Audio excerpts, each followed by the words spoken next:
ಕೋಟೆಯನ್ನು ಕೊಳ್ಳೆ ಹೊಡ್ಕೊಂಡು ಹೋದ್ಮೇಲೆ ದಿಡ್ಡಿ ಬಾಗಿಲು ಹಾಕಿದ್ರು ಅನ್ನೋಂಗಾಯ್ತು ನಮ್ಮ BBMP ಅಧಿಕಾರಿಗಳ ಕತೆ.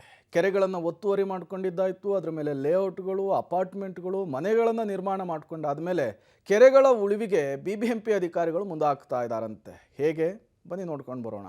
ಕೆರೆಗಳ ಉಳಿವಿಗಾಗಿ BBMP ಹೊಸ ಸರ್ಕಸ್. ಇದು ಕೊಳ್ಳೆ ಹೊಡೆದ ಮೇಲೆ ಕೋಟೆ ಕಟ್ಟೋ ಕೆಲಸನಾ?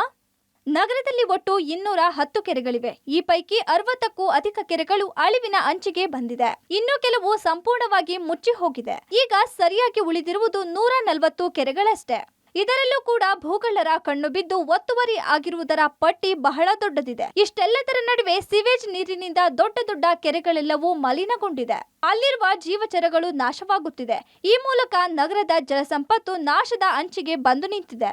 ಇದಕ್ಕೆಲ್ಲ ಕಡಿವಾಣ ಹಾಕಬೇಕಿರುವ ಪಾಲಿಕೆ ಇವೆಲ್ಲವನ್ನ ಬಿಟ್ಟು ಕೆರೆಗಳ ಬೇಲಿ ಅಭಿವೃದ್ಧಿಗೆ 35 ಕೋಟಿ ಅನುದಾನ ಬಿಡುಗಡೆ ಮಾಡಿದೆ.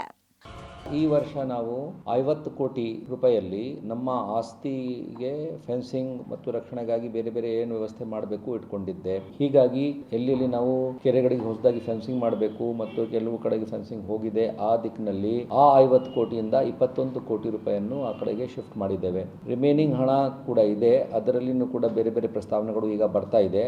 ಈ ವರ್ಷ ಹೆಚ್ಚು ಕಡಿಮೆ ನಾವು 21 ಕೋಟಿ ಕೆರೆಗಳಿಗೆ ರಕ್ಷಣೆಗಾಗಿ ಅರೌಂಡ್ 4-5 ಕೋಟಿ ಖರ್ಚು ಮಾಡ್ತಿರ್ಬೋದು. 25 ಕೋಟಿ ಒಳಗಾಗಿ ಎಲ್ಲ ಖರ್ಚಾಗ್ತದೆ. ಈ ಕೆಲಸದಲ್ಲಿ ಒಟ್ಟು 2 ಹಂತಗಳಲ್ಲಿ ಹಣ ಪಾವತಿಯಾಗಲಿದೆ. ಮೊದಲ ಹಂತದಲ್ಲಿ 20 ಕೋಟಿ ಹಾಗೂ ಎರಡನೇ ಹಂತದಲ್ಲಿ 15 ಕೋಟಿ ಹಣ ಬಿಡುಗಡೆಯಾಗಲಿದೆ. ಆದರೆ ಕೆಮಿಕಲ್ ವೇಸ್ಟ್, ಸಿವೇಜ್ ಬೇಸ್ಟ್ ಇಂದಾಗಿ ಕಲುಷಿತಗೊಂಡಿರುವ ಕೆರೆಗಳಿಂದ ಉಳಿಸಬೇಕಿರುವ BBMP ಇವೆಲ್ಲವನ್ನ ಬಿಟ್ಟು ಕೋಟ್ಯಾಂತರ ರೂಪಾಯಿ ವೆಚ್ಚ ಮಾಡಿ ಕೆರೆಗಳಿಗೆ ಬೇಲಿ ಹಾಕಲು ಹೊರಟಿರುವುದು ಹಲವು ಅನುಮಾನಗಳಿಗೆ ಕಾರಣವಾಗಿದೆ. FECC ಅಂತ ಪೋಸ್ಟ್ ಮಾಡಿದ್ದೀವಿ ನಾವು, forest environment and climate change. ಅದಕ್ಕೆ ಪ್ರೀತಿ ಗೆಹ್ಲೋಟ್ ಅಂತ IAS ಆಫೀಸರ್ ಇದ್ದಾರೆ, ಅವರು ಒಂದು ಸೂಚಿ ಮಾಡಿ ಕೊಟ್ಟಿದ್ರು ಯಾದಿ, ಅದರಂತೆ ನಾವು ಅಪ್ರೂವಲ್ ಮಾಡಿದ್ದೇವೆ. ಈ ಟೆಂಡರ್ ಆಗಿ ಈಗ ಸ್ಟಾರ್ಟ್ ಆಗಿಬಿಡುತ್ತೆ, ಬಿಫೋರ್ ಫೆಬ್ರವರಿ ಎಂಡ್ಗೆ ಸ್ಟಾರ್ಟ್ ಆಗ್ಬೋದು. ಒಟ್ಟಾರೆ ನಗರದ ಕೆರೆಗಳು ಬಹುತೇಕ ಅಳಿವಿನ ಅಂಚಿನಲ್ಲಿದೆ. ಭೂಗಳ್ಳರ ದೃಷ್ಟಿಯಿಂದ ಬೇಲಿ ಹಾಕುವುದು ಒಳ್ಳೆಯದ್ದೇ. ಆದರೂ ಕೆರೆಗಳಿಗೆ ಹರಿಯುತ್ತಿರುವ ಮಾಲಿನ್ಯ ತಡೆಯದಿದ್ದರೆ ಕೆರೆಗಳಿಗೆ ಬೇಲಿ ಹಾಕಿ ಯಾವುದೇ ಪ್ರಯೋಜನವಾಗುವುದಿಲ್ಲ. Madesh Anekal, public TV, Bengaluru.